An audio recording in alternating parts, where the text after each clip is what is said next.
we're just very happy that he's finally home and we're excited for Monday to have him back with us. Oo, pero emotional kanina siya nung nag-uusap kayo yung Oo naman, papasalamat kasi siya sa'yo. syempre nakakamiss siyang kasama and we know how hard it is for him.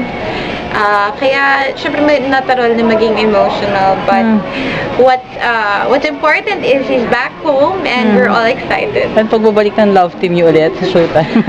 Of course, you know, he's my number one partner when it comes to hosting. As in from day one, siya na yung we weren't even a big group on Showtime. Yes, yes. Kami lang dalawa ni Hibong yung nakatayo sa stage. So he's really my tandem when it comes to hosting. Kakamiss.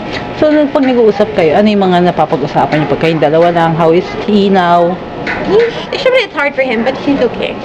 Anong support ibibigay mo sa kanya? Sabi niya, in spite na yung pinagdaanan niya, may trauma pa rin, pero bumalik niya siya sa trabaho. Anong support yung ibibigay niyo sa kanya being Full co-host? support. Talagang, we're here for him. And your message to the fans, syempre yung mga nag-abang kay Vong. Yes, lahat ng mga nakaabang, thank you for your unwavering support for Vong Navarro, and on behalf of the whole Showtime family, from the bottom of my heart, thank you so much for the support that you gave today. Parang it was all over social media, so thank you, naramdaman namin yung support kanina. Okay.